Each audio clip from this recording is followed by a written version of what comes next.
Welcome back to 90 Seconds Plus with Invercargill City Mayor Nobby Clark. Now, the big topic today, obviously, is the museum. It's given the green light and it's all go. As one of your councillors calls it, the vanity project, or the Mayor's vanity project is all go. So fill us in, Nobby. One thing if you can just explain, because everyone hears this figure of 87 million and it's like, which is quite a figure. But if you can sort of break it down a little bit, because there's obviously, that's not just the total. There's a few things like the tuatara rebuild, there's the demolition, and also the Tisbury facility. So, take it away. So you're right, and if you're worried about 87 million, then you should be worried about what happens with our wastewater consenting over the next couple of years. Which will come shortly. That will run into hundreds of millions if we don't get that right. Yeah. So look, the project, I mean, if you look at that storage facility down Tisbury, that was 10.3 million. Yeah. The tuatara was close to $1 million. Yeah. So you factor those things out, but it's people keep saying to me, look, they're not worried about specific costs. Mm-hmm. Let's just get on to it. The reason why we went to public consultation, in my view, was we had a councillor or two that were waving a bit of a flag at us and saying, hey, we could be open to a judicial review if we don't go back and consult. So we went back and consulted. Mm-hmm. I think the consultation exercise was a bit of a red herring in some ways, because I don't think we did it right. Yeah. We should have gone in and said, do you want to build it and build it at the increased cost, or do you want us to claw back some of the costs? Yeah. Now, if the majority said claw back the costs, then the second set of questions is, in what areas should we claw back? Yeah. Because what we end up with is we end up with four options. One, status quo, and each of the other three took out one of the options. And we got fairly solid amounts for most of them. Mm-hmm. So where do you go? Yeah. The highest ranking one was just get it done. Yeah. But when you put the three that said actually reduce the cost together, they were about 65% of the vote. So it gave a mixed message. But look, the feedback I get, and I know the numbers were not high, they were about 280 something. Yeah, 286. Yeah, and I know some Trump supporters around town would say, look, that's not a fair election, or fair reflection. But the bottom line is, when you're in a democracy, you've got to listen to the people that want to come forward. Yeah. If it's the same few people, or small numbers, that's the way it is. If people don't want to have a voice, they don't want to have a voice. Yeah. I think there's also a silent majority in the city. Mm-hmm. That silent majority knows that we will do the right thing. Yeah.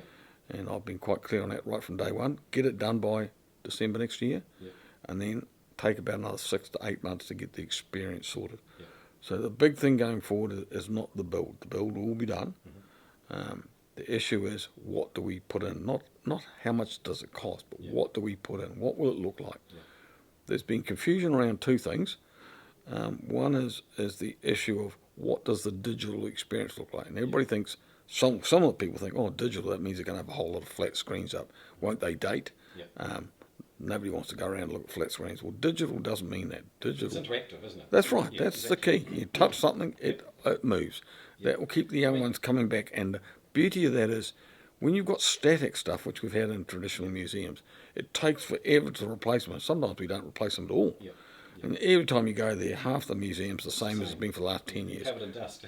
The interactive stuff allows you just to switch quickly with a computer, and just change the dynamics. You could do it daily if you wanted to, and it just refreshes up, keeps the interest level there. Yeah. So I was pleased that we didn't cut back on the car park. I think the car park's really important. The only thing with the car park, I think, did you have to go gold-plated? I mean, really, do we really need EV chargers at the museum? Surely. I mean, that's just over the top, I think. No, that's not the case. If we want the gold star, we have to do that green stuff, which is the EV charging. And look, it's not a big cost in this day and age. If you want people to come in that might be on e-cars, it'd be nice if they park there. Some people will park there and then walk into Queen's Park, or they'll walk down through the city. Yeah. At the moment, the camper vans that come in, which I'm part of the grey nomads that are in camper vans, they go down to Stead Street where the camper van stuff is. Mm-hmm. They will walk to the city, even though they have to walk over a bridge over the railway to get there.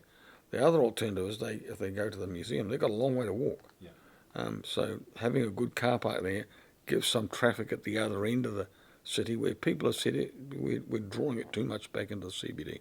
So I think that'll be a really healthy thing. Yeah. Looking forward to it. Glad that we got nearly a majority vote. Only one council was opposed. And I think if Councillor Pottenger would be here, we would have had two opposed. Yeah. but the rest were quite solidly and behind. Yeah. Let's do it and do it right. It's unanimous pretty much now, isn't it? So let's do it. It's unanimous. The vote was unanimous pretty much. No, one vote. Councillor Bond was opposed, and I think if Councillor Pottenger had been here, he's previously been opposed. Yeah. But having that sort of support is great, given that we're often quite small in our margins. Yeah. It just shows you that we can see the big picture, and the big picture is it's a 50-year project. Yes. It really is. Yeah. We do not want to cut the corners off it and end it with just another museum. Yeah. We really want to be quite futuristic. Yeah. Especially the next 20 years, we're going to be the city to come and visit.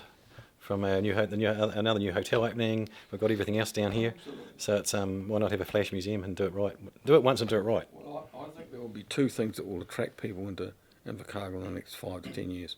One will be the museum. Yeah. It'll be quite iconic to sit alongside the transport museums that Richardson provide. Yeah.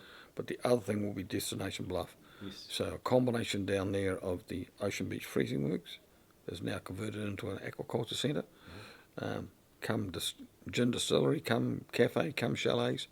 Yeah. Will be really interesting. Mountain biking on the Bluff Hill has been will be up and going shortly. That's right. It had a government inject about $1 million into car parking and toilets. Yeah.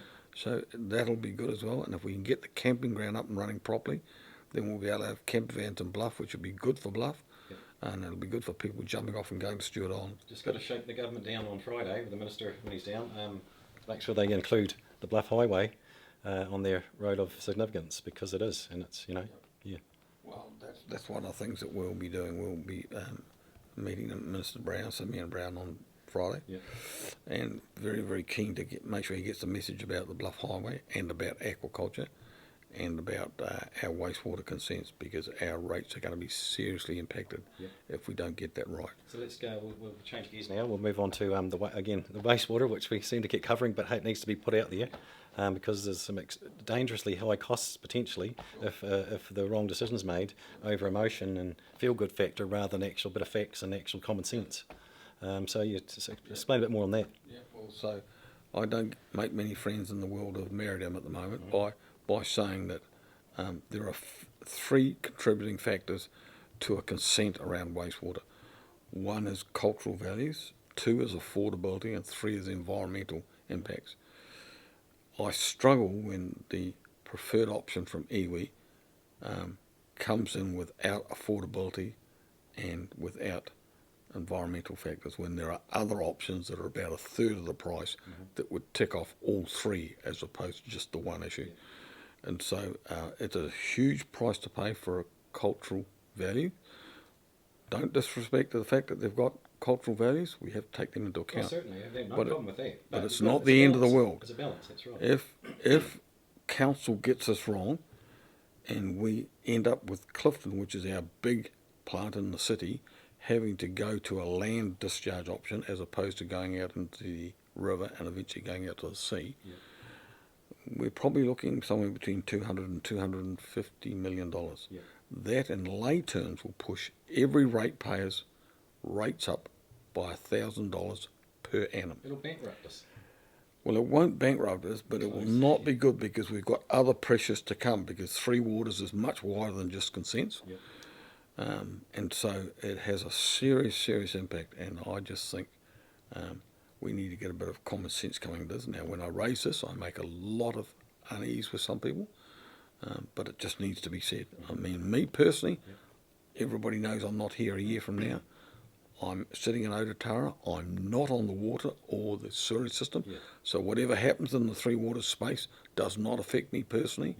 But my bottom goal in coming into politics was to keep a lid on rates, because rates hurts everybody. And it's interesting that the recent government statements about what's forcing the cost of living up has been the interest rates, and they've dropped away, and the OCR's dropped away. But what remains high, and in the government's view unacceptably high, is the rate increases.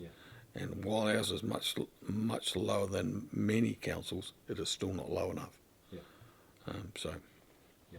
And it's with councils, I always find it interesting, like Invercargill City Council's got a prime opportunity, Michael Day has, Chief Executive, to go, before they relocate out of this building, how about looking at things and going, can we trim a bit of fat in the place?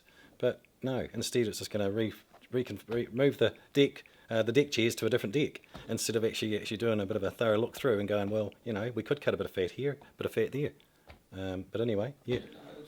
That's an interesting philosophy there. Not many politicians want to talk about trimming personnel costs, which is staff.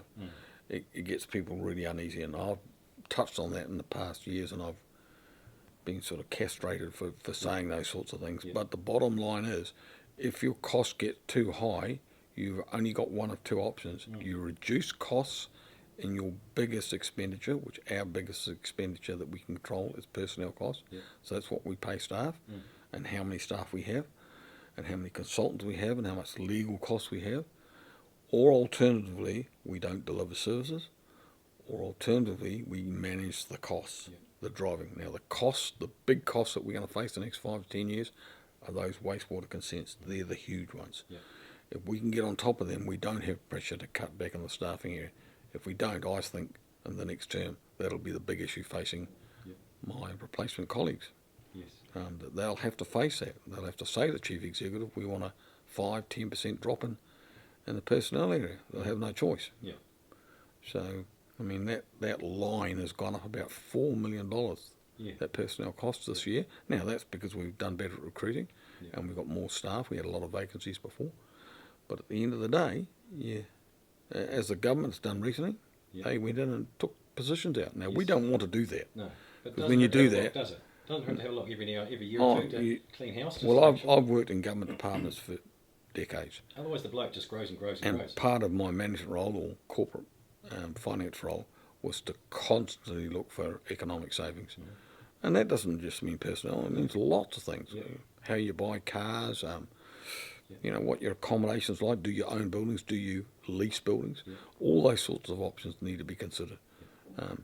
So we've got some tough questions ahead of us, and some of my councillors don't realise how important next week's one will be around the wastewater. It is huge. It'll set the precedent for the Clifton one, which comes a couple of years from now. That's really significant. It'll be the toughest decision they'll make. Make sure you sign the petition for the Save the Dunedin Hospital. And coming up this weekend, long weekend, a couple of events. We've got the little train show and also the Haunted Halloween, the wrestling on Saturday night at the Corinthian Centre. Still tickets available, so make sure you get along to that. And until next week, we'll see you later.